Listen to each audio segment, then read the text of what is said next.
Just until now, the anatomists have forgotten a tissue, have forgotten the fascial tissue.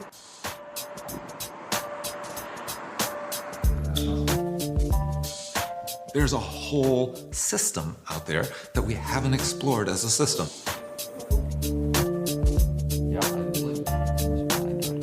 Neurology, body perception, force transmission, elasticity, wound healing.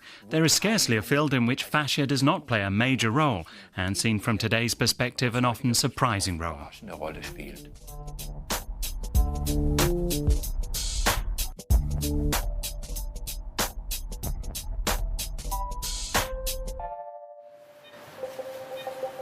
It's a new buzzword, fascia.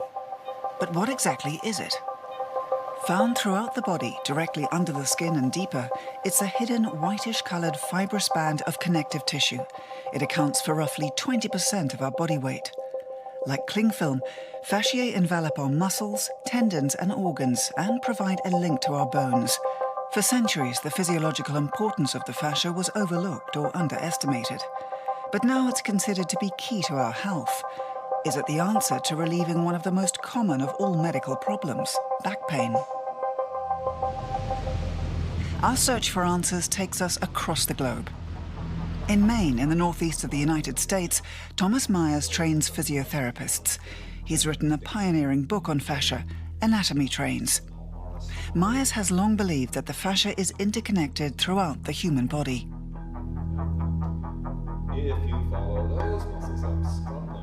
If somebody comes to me with plantar fasciitis, I very seldom get the best results from treating their plantar fascia. I get the best long-term, I'm talking about long-term versus short-term results from working on the lower leg, or up on the hamstrings, or even under the back of the head on the neck, because they're all part of a single system.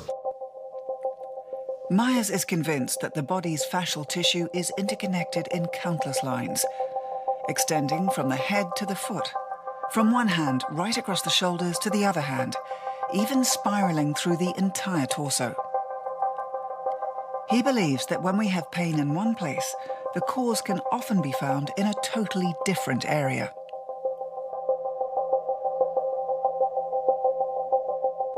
If we were considering somebody with low back pain, there's lots of different causes of low back pain, and it can be sourced in the arches, it can be sourced in the knees, it can be sourced in the hips, it can be sourced from coming down from the shoulders. You can see the large triangle between the shoulders and the low back. Obviously, that's going to affect it. We're also looking for the relationship of how the low back handles the weight as the body goes forward. Just keep rolling forward in a tight loop, Laura, because we want to see whether the spinous processes are going away from each other. If they're fascially locked in some area, probably hard to see on the camera, but she's locked between L2 and L3 here. If I'm trying to resolve a low back situation, I can't afford not to look everywhere, because I don't know where the source of that is going to be, because the tensegrity of the fascial system will make it maybe show up in the low back, which is a very weak point for all of us. But that doesn't mean that it's sourced in the low back. I have to look at the whole pattern. I have to address the whole pattern if I have any hope of taking the pain away in any kind of permanent way. Anatomy Trains is a Bible for therapists worldwide. But what is the science behind Myers' anatomy of connection? Here, and then where does it go? In Frankfurt, the German sports medicine specialist Jan Wilke is trying to find out. He's conducting research into whether such anatomical chains really exist. In a series of experiments, Wilke has looked for evidence of the backline that Meyer describes. Here, moving the ankle should trigger movement of the fascia at the back of the upper thigh. And in fact, the ultrasound indicates a gliding of the fascia there.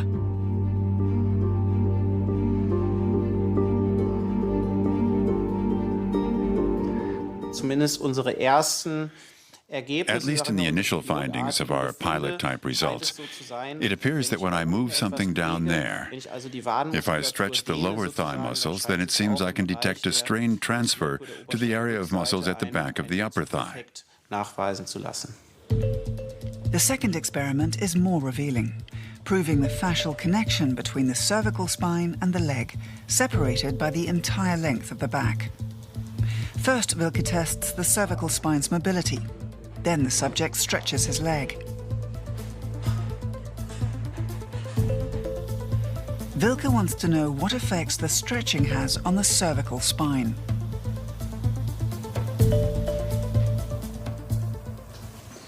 So let's look at the results.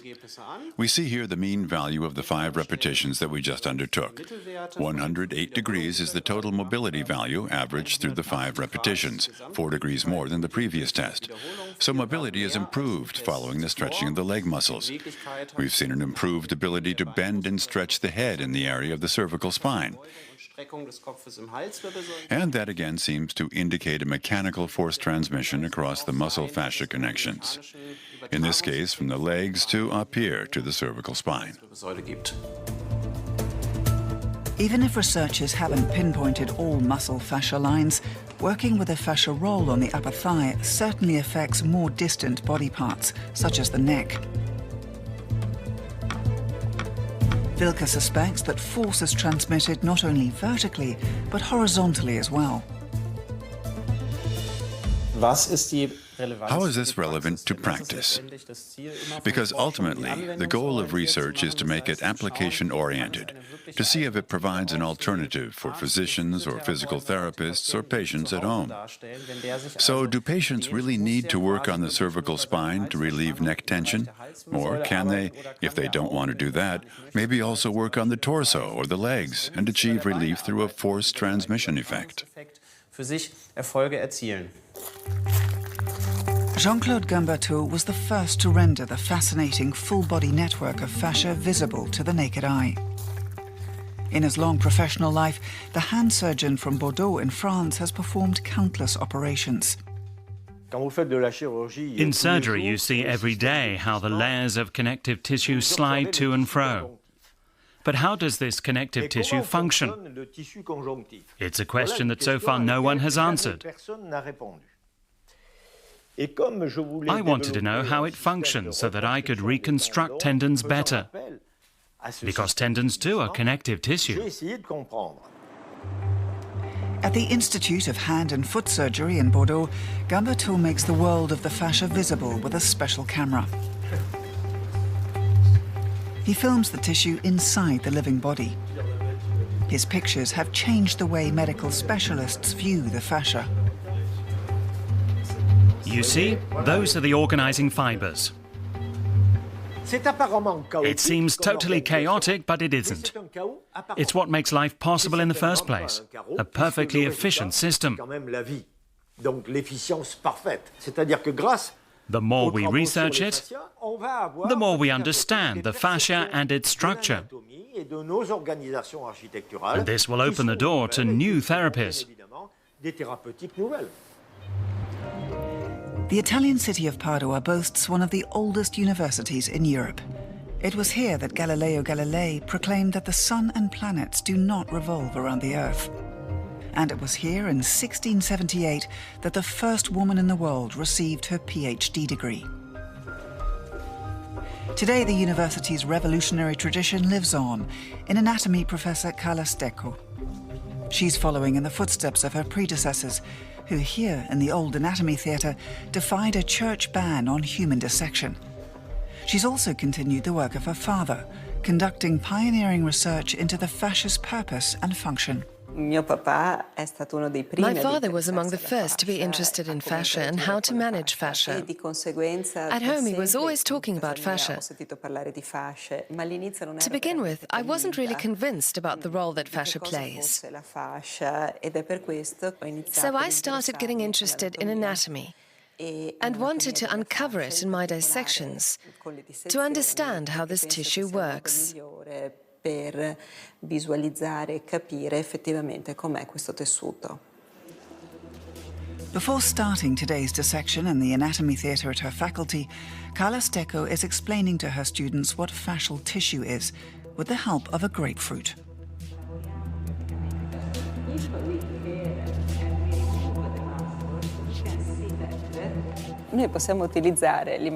This grapefruit helps us to understand what the fascia is and how it's connected to the muscles. If I cut through the grapefruit, we see not only the flesh of the fruit, but also the fibrous components that divide the grapefruit into individual sections and support the tissue of the fruit.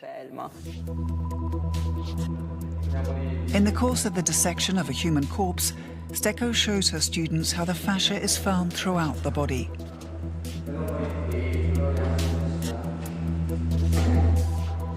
This is the fascia, the loose connective tissue which allows me to slide from one level to the next. Can you see how extremely fluid its structure is? How it can be moved with ease? Look how I can get into it. It's all made up of water, proteoglycans and tissue, and it's so beautiful. Carla Stecco's research on fascia has helped reveal what we know today. Fascia exists everywhere in the body, in many shapes and consistencies. Directly beneath the skin is the surface fascia. The deep fascia envelops our muscles, and also our muscle fibers, like the skin around a sausage. The fascia also envelops our organs in a whitish skin. Even the brain is protected by this tissue. We can even view the meninges as a special fascia, because ultimately it shares the same characteristics as fascia that we know from other parts of the body. With the help of numerous anatomical analyses, Carla Stecco has produced an atlas of fasciae. Her findings are groundbreaking. It's the first time in the 400-year history of medical anatomy that the fascia of the entire human body has been systematically documented.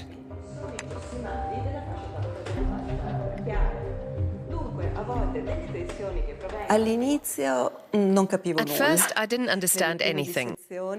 When I performed my first dissections, it all seemed to be chaotic. I couldn't see a clear picture.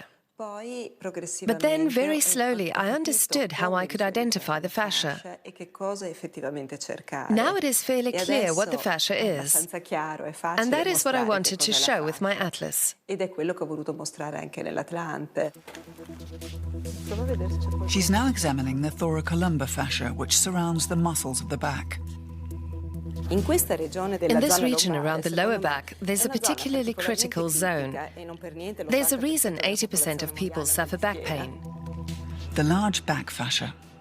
Researchers haven't yet been able to unlock all its secrets, but evidence points to its significance for many types of back problems.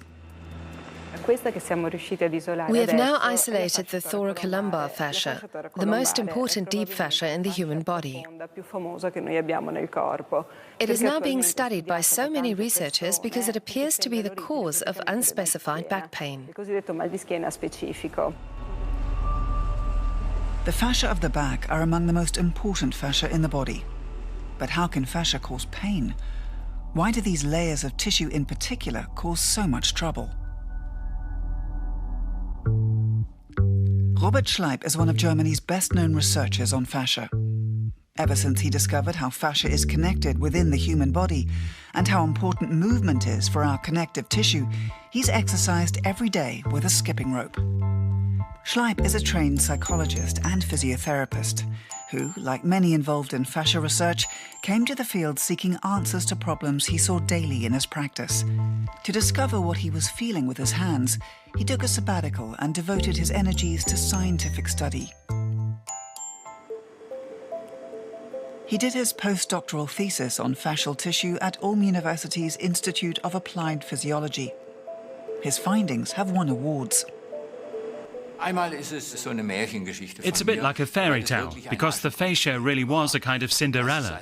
Something like the plump, spotty kid at school who gets laughed at, but then suddenly gains recognition. For me, it is a deeply moving story, and one that is also true. In the past, the fascia was seen as a disposable organ. Classical anatomists were happy when they had removed this colourless, sticky tissue to expose the actual muscles and organs. But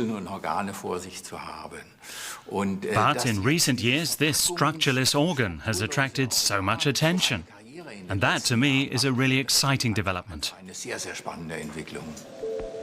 Robert Schleip wants to determine the diverse functions of the long underestimated fascia and find out what this fibrous white tissue actually consists of.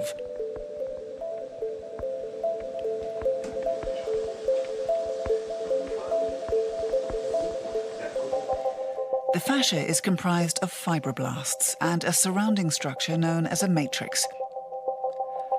Fibroblasts are the cells of the connected tissue. Among other things, they produce the collagen fibers that the matrix largely consists of. Effectively, the fasciae build up a home out of collagen. Interestingly, the cells in the fascial connective tissue only account for very little of the tissue's volume, but they constitute a large part of the rest. I like to compare it to ants that have built a large anthill together, even though they themselves make up less than 10% of the volume.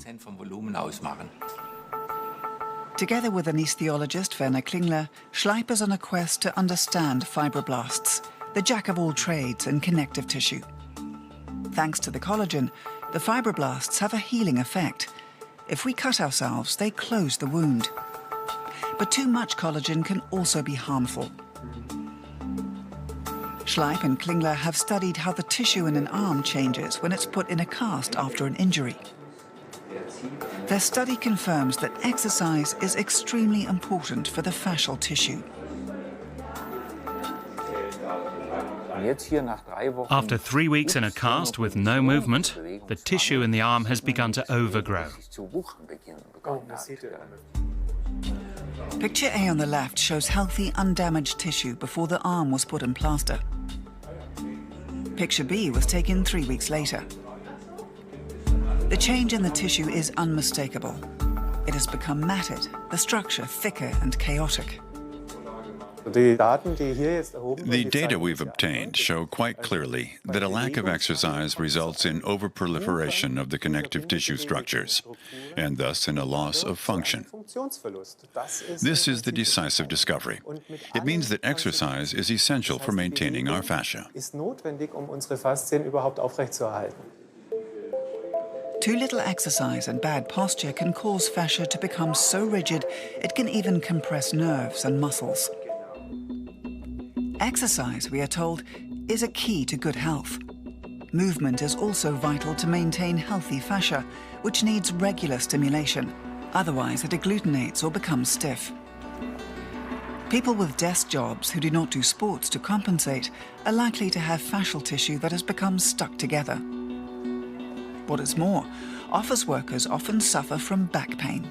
So, is there a plausible link between agglutinated fascia and back pain? To find out, we travel to Boston, which hosted the first major international conference on fascia 10 years ago. Helen Langevin from Harvard Medical School was among the participants. She specialized in fascia research early on. As a doctor, she was often at a loss to know how to treat patients with chronic back pain. She decided to delve further into the problem. There's a lot of people who have back pain, chronic back pain, but when they have x-rays or MRIs of their spine, which is usually where people go to look for a cause of back pain, these studies are normal. Or there's no indication as to what would be causing the pain. And conversely, a lot of people have terrible-looking MRIs, degenerated discs, but they don't have any pain. So we thought, well, what about the thoracolumbar fascia? Because it's a huge structure in the back. It really essentially connects the shoulders with the hips. It's a big sheet of connective tissue. As we can see from an ultrasound picture of an arm, the fascia is arranged in layers. When we move, they slide back and forth. This also applies to the fascia in the back. In her research comparing the tissue of people who suffer from back pain with that of people who don't, Langevin has discovered that the difference lies in the connective tissue's ability to slide. In normal people, we have two layers like this, and they should be able to move by about 75% of their length when the back moves. And then we know that in people with back pain, it's reduced to about 50% of their length. So we know that there's a reduction in the amount of sliding that occurs between layers. Like her German colleague Robert Schleip, Langevin believes the cells of the connective tissue are responsible for this. Whenever they produce too much collagen, the sliding becomes more difficult. In experiments with rats, she's proved that exercise can counter this overproduction. We do experiments where we we induce a little injury in an experimental animal, very, very small injury, and then we randomize the animal to either stretching or no stretching. And the animal stretches twice a day, and this is a very kind of nice, very calm, gentle way of making the animal stretch. And then we find that the animals that stretch have decreased amounts of inflammation. They heal faster. Their injuries go away. Wounds heal faster through movement and stretching. Under the microscope, Langevin discovered why. The fibroblasts expand by up to 200%. And not only that, the stretched cells also transmit chemical signals which cause the tissue to relax. This was a new thing. What we found is, in fact, that the stiffness of the connective tissue is actively regulated from minute to minute by the fibroblasts. So this is a dynamic, active, cellular regulation of connective tissue tension. Now that could be important because what we're finding is that when you do acupuncture, for example, on the tissue, the fibroblasts actually respond and they expand, and that helps the tissue relax. The same thing with stretching. Because active stretching and acupuncture have a relaxing effect on the cells and thus on the agglutinated tissue, we can actively do something about our pain. But what else, apart from too little exercise and incorrect posture, causes complaints? By studying the correlation between exercise, stretching, and back pain, Langevin has uncovered new approaches that offer hope of relief. Robert Schleip, meanwhile, is carrying out further research into the causes of back pain. For another experiment, he's securing fragments of fascia in an apparatus. You could say that this is living fascia. Now we add different biochemical messenger substances, such as those that are active in tissue repair. Then we check the extent to which the fascia is able to contract on its own, independently of any muscles and nerves. We have some truly astonishing results. The experiment shows quite clearly that the fascia contracts in response to the added messenger substances. It really does react independently of any muscular or nerve stimuli. And not only that. What is really exciting is that we have also found messenger substances that affect fascia which are not only linked to inflammation, but also to emotional stress. It was a breakthrough for us to learn that the fascia also reacts to that very, very slowly and sustainably. With this, Schleip has provided a possible explanation for something that has long been clear to many people with back problems, that emotional stress can cause physical tension and pain. The culprit is known as TGF, a signaling molecule. Its release is triggered by stress, a groundbreaking finding.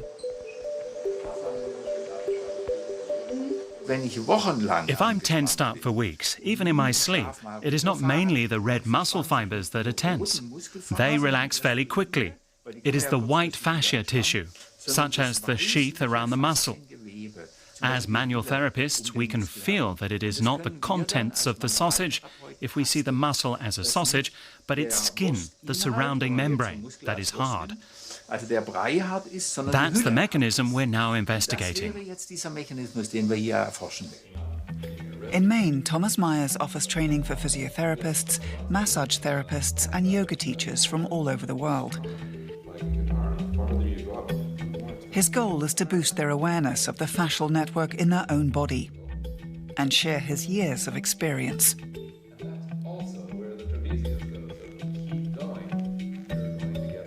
I'm an autodidact, so I went and educated myself on this with the help of many of my students, my faculty, and a lot of good people along the way, including Louis Schultz and others. But really, I wanted to learn all that I could about fascia myself, and there's very little, well, back in the early 70s, there was very little written about it. Myers is fascinated by the organization of connective tissue as a whole body network. The fascia ensures that we have a feeling for our body, that everything in it is in the right place and keeps us in shape. Fascia researchers call that tensegrity, a combination of the words tension and integrity. Tensegrity engineering is an example of a different kind of engineering which comes closer to how you see the fascial system working as a whole system. So as you can see, this is just sticks and rubber bands, and the piece is constructed in such a way that none of the sticks are touching each other. They're all held in place by the rubber bands.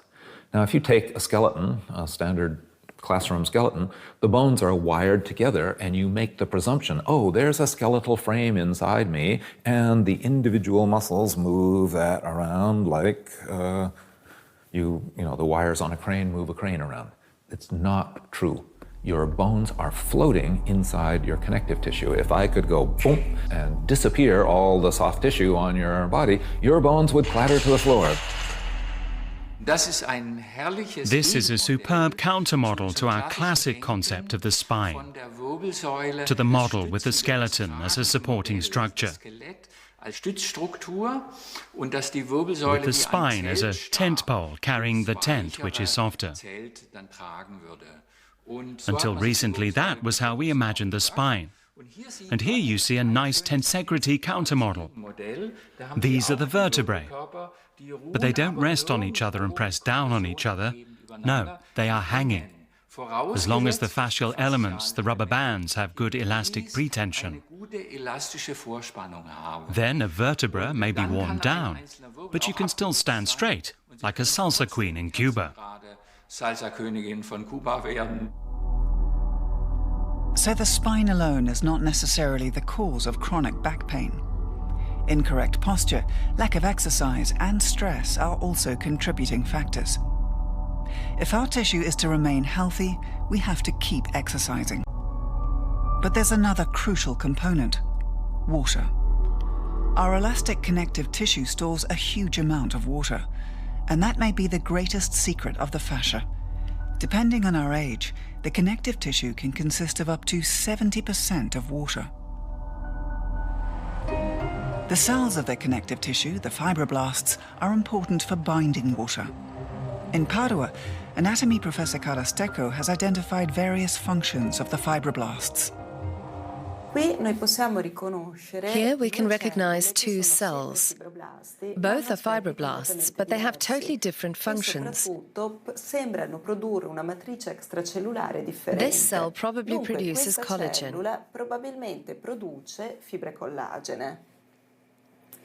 In the other cell, we see these tiny dots. If we magnify it, we see the interior of the cell, and above all, these tiny dots. They're proteoglycans, and in particular, hyaluronic acid. So we see how the two cells produce different extracellular substances. Hyaluronic acid is a lubricant for our connective tissue. The substance forms further molecules of various sizes and degree of branching to develop a sponge-like network that can bind large quantities of water. The less hyaluronic acid our tissue binds, the less mobile we are. Carla Stecco's brother Antonio Stecco conducts research into hyaluronic acid at the New York University School of Medicine. From the example of an upper thigh muscle, it's clear that hyaluronic acid can be detected deep beneath the skin.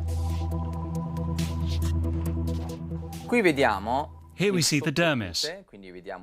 And here we see the subcutaneous tissue, the fat, the superficial fascia, the deep fascia.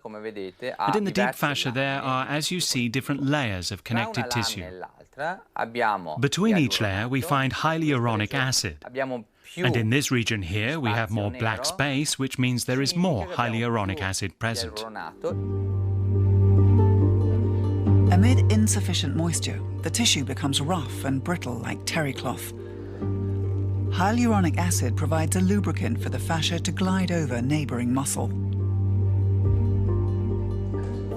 In Germany, Robert Schleip and Werner Klingler are also carrying out research into hyaluronic acid. They're experimenting with therapies to improve the moisture content of the fascia and its sliding capacity. First, they measure the water content of the tissue. We're hoping that manual stretching therapy will cause the water content to rise again. The great thing is, we believe that through this exchange of tissue water, inflammatory substances will be removed and the tissue will be cleansed. The measurement points to a fairly high moisture content. Using a special massage technique, Robert Schleip now presses down firmly on the fascia in the subject's back. These old Rolfing techniques that target the connective tissue are the most efficient we have found and tested so far. With this method, powerful pressure is exerted very slowly on the skin. You have to imagine it like slowly forcing the water out of a sponge in such a way that every pore is emptied. You don't do that whoosh whoosh, but really slowly. The recorded measurements seem to confirm that through manual therapy, the water reserves in the fascia can be replenished and the suppleness of the tissue restored. This was prior to treatment. Here you can see how we pressed out the water as if from a sponge. Then when we stopped with the mechanical treatment, the tissue filled up with water again. Here we had an interesting result. If we exerted enough pressure, the sponge was even more moist afterwards than before. In other words, you press the old water out of the sponge. And if you do that forcefully enough several times, the sponge is even more moist than before, which of course is interesting for us. The idea is that massage realigns the collagen fibers and the fibroblasts produce fresh hyaluronic acid. New water replaces old water, enabling the fascia to slide more effectively again. There's no doubt that massage stimulates the cell metabolism, but active movement brings even more dynamics into the tissue and results in a rise in body temperature. That already stimulates the metabolism. Each rise in temperature of 1 degree Celsius results in roughly 10% more enzyme activity. It appears that with regular exercise, the fibroblasts can start to produce fresh collagen and free up matted fascia within just 3 days. But it can take up to a year for the agglutinated tissue to regenerate entirely. Exercise is important, but the right dose is crucial. After exercise, we find microscopic injuries in the tissue that look like spiders' webs. So after exercising, one would be wise to consider resting for 1, 2 or 3 days to assess how much tensile stress should be applied to stimulate regenerative renovation work by the builder cells, the fibroblasts. These weave new, more youthful and durable collagen into my lumbar fascia or into my Achilles tendon. So the ideal setup would be alternating high doses of tensile stress with a 2 to 3 day break. Und dann meistens 2-3 Tage Pause. Das wäre ideal. Fascia appears to have an important and unsuspected impact on human health and well-being. International research on fascia has shown that relaxing and stretching connective tissue fibers helps alleviate back pain. But to what extent can traditional medicine help? Helen Langevin has studied the role fascia plays in acupuncture. My interest in connective tissue and therefore eventually fascia began when I was studying acupuncture. When you manipulate an acupuncture needle, you have to insert the needle and then rotate it back and forth slightly. And what happens then is that you feel something. The acupuncturist actually feels that the tissues are tightening around the needle. That's what got me interested in, well, is this important in the mechanism of acupuncture? Because that had not been researched before. Is it just the acupuncturist's subjective feeling that something is tugging at the needle when it's inserted and extracted? Or is there really a reaction in the connective tissue? Langevin wanted to find out. We first wondered, well, is that measurable? Can you measure it? You can feel it. Can you measure it? So we did experiments where we used like a robot that inserted the needle and then rotated the needle back and forth and then pulled the needle out to measure the force that it would take to pull the needle out. We figured, well, if the tissues are really grabbing the needle, the force should increase after you manipulate it. And we were able to demonstrate that. Every time the needle is inserted and removed, collagen coils around it like spaghetti around a fork. The sensation of a tug on the needle that therapists have long observed now has a scientific explanation. What's more, fibroblasts respond to the needle, even if they're several centimeters away. This effect is also visible in an ultrasound. But what exactly does the acupuncture needle trigger in the fascia? And could this mechanism of fibroblast activation within the fascia also explain the pain-reducing effect of acupuncture treatment? The fibroblasts that are inside the tissues, up to several centimeters away, not just only at the needle, they expand. They respond, it relaxes the tissue. There's another thing that happens, which we are interested in, is that it releases a substance called ATP. So ATP is a signaling molecule. And so the ATP is something that we think may be possibly related to the analgesic effect of acupuncture. And so modern research is providing evidence that validates ancient healing techniques.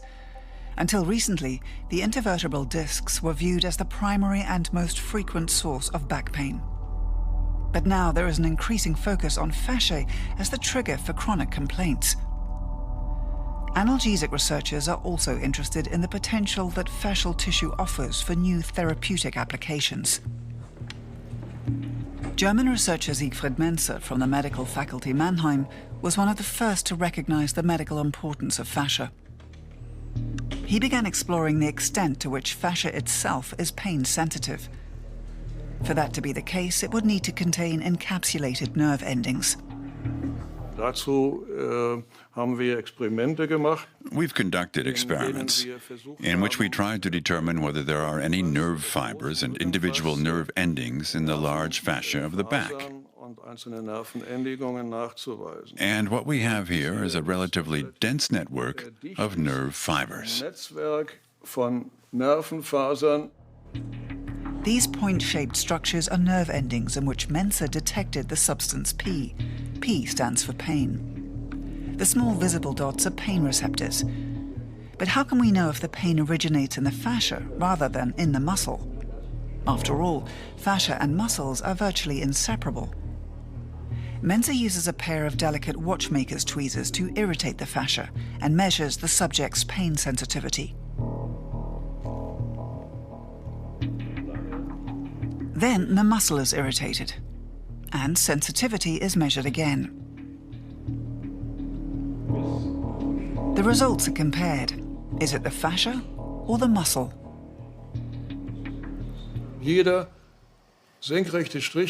Every vertical line is an electric signal. Using tweezers on an anesthetized rat in the same way that I just demonstrated, we squeezed the fascia. And here, you see that the frequency of these electric signals increases. So what one can definitely say here is that the effect of an irritation of the fascia on this nerve cell is much more pronounced than the effect on the receptors in the muscle. Fasciae are permeated with countless pain receptors, making connective tissue our key organ of sensory perception. This has been proven without a doubt. Like Robert Schleip, Siegfried Menzer and his team also believe that stress has a direct impact on fascial tissue. And that brings the sympathetic nervous system into play. The sympathetic nervous system is part of the autonomic nervous system. From the brain through the spinal cord, it leads to almost every organ. We cannot control it. In stressful situations, it triggers what's known as the fight or flight response because it evolved as a survival mechanism. It causes a quickened pulse, sweaty hands, and a quivering voice. But how can it influence fascial tissue? Menzer gathered data to answer that question. This here is a typical image which has confirmed our assumption that these fibers are indeed present in the fascia. You see here a mesh of nerve fibers. And if you were to enlarge it some more, you would see again the small point-like enlargements of these fibers, which are most probably sympathetic fibers, which means when these fibers are irritated, for instance through stress, then they release substances that cause the blood vessels to contract. And that could be one of the mechanisms that could explain why patients say their back pain worsens under stress.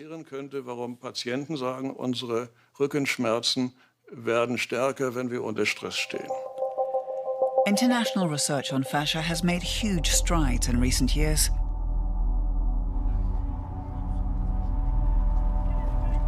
It's offered hope for progress in many scientific fields, including cancer research.